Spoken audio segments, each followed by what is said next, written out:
Mr. Bezmenov was born in 1939 in a suburb of Moscow. He was the son of a high-ranking Soviet Army officer. He was educated in the elite schools inside the Soviet Union and became an expert in Indian culture and Indian languages. He had an outstanding career with Novosti, which was the, and still is, I should say, the press arm or the press agency of the Soviet Union. It turns out that this is also a front for the KGB. He escaped to the West in 1970 after becoming totally disgusted with the Soviet system, and he did this at great risk to his life. He certainly is one of the world's outstanding experts on the subject of Soviet propaganda and disinformation and active measures. Well, you spoke several times before about ideological subversion. That is a phrase that I'm afraid some Americans don't fully understand. When the Soviets use the phrase ideological subversion, what do they mean by it? Ideological subversion is the slow process which we call either ideological subversion or active measures, активные мероприятия in the language of the KGB, or psychological warfare.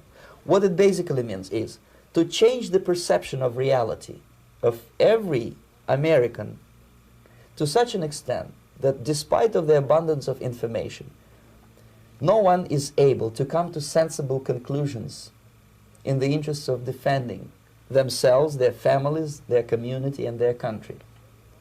It's a great brainwashing process which goes very slow, and it's divided in four basic stages. The first one being demoralization. It takes from 15 to 20 years to demoralize a nation. Why that many years? Because this is the minimum number of years which requires to educate one generation of students in the country of your enemy, exposed to the ideology of the enemy. In other words, Marxism-Leninism ideology is being pumped into the soft heads of at least 3 generations of American students without being challenged or counterbalanced by the basic values of Americanism, American patriotism. The demoralization process in the United States is basically completed already. For the last 25 years, actually it's overfulfilled, because demoralization now reaches such areas where previously not even Comrade Andropov and all his experts would even dream of such a tremendous success. Most of it is done by Americans to Americans, thanks to lack of moral standards. As I mentioned before, exposure to true information does not matter anymore. A person who was demoralized is unable to assess true information. The facts tell nothing to him. Even if I shower him with information, with authentic proof, with documents, with pictures, even if I take him by force to the Soviet Union and show him concentration camp, he will refuse to believe it until he is going to receive a kick in his fat bottom. When a military boot crashes his balls, then he will understand, but not before that. That's the tragic of the situation of demoralization. The next stage is destabilization. This time, subverter does not care about your ideas and the patterns of your consumption. Whether you eat junk food and get fat and flabby, doesn't matter anymore.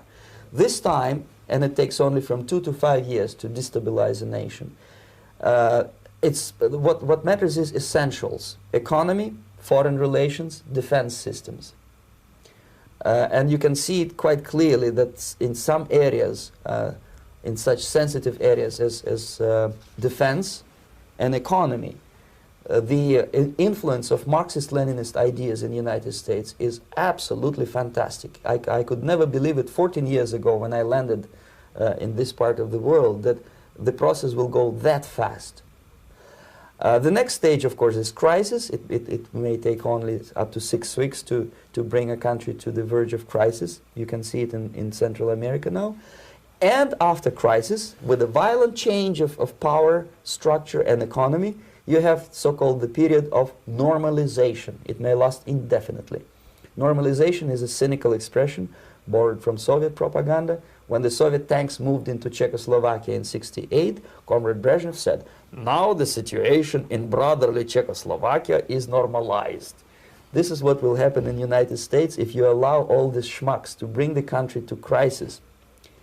to promise people all kind of goodies and the paradise on earth, to destabilize your economy, to eliminate the principle of free market competition, and to put a big brother government in Washington, D.C., with benevolent dictators like Walter Mondale, who will promise lots of things, never mind whether the promises are fulfillable or not. Your leftists in United States, all these professors and all these beautiful civil rights defenders, they are instrumental in the process of the subversion only to destabilize the nation. When their job is completed, they are not needed anymore. They know too much. Some of them, when they get disillusioned, when they see that Marxist-Leninists come to power, obviously they get offended. They think that they will come to power. That will never happen, of course. They will be lined up against the wall and shot. But they may turn into the most bitter enemies of Marxist-Leninists when they come to power. And that's what happened in Nicaragua. You remember most of these former Marxist-Leninists were either put to prison or one of them split, and now he's working against Sandinistas. It happened in Grenada when Maurice Bishop was already a Marxist. He was executed by a new Marxist who was more Marxist than this Marxist. Same happened in Afghanistan when first there was Taraki, he was killed by Amin, then Amin was killed by Babrak Karmal with the help of KGB. Same happened in Bangladesh when Mujibur Rahman, very pro-Soviet leftist, was assassinated by his own Marxist-Leninist military comrades. It's the same pattern everywhere.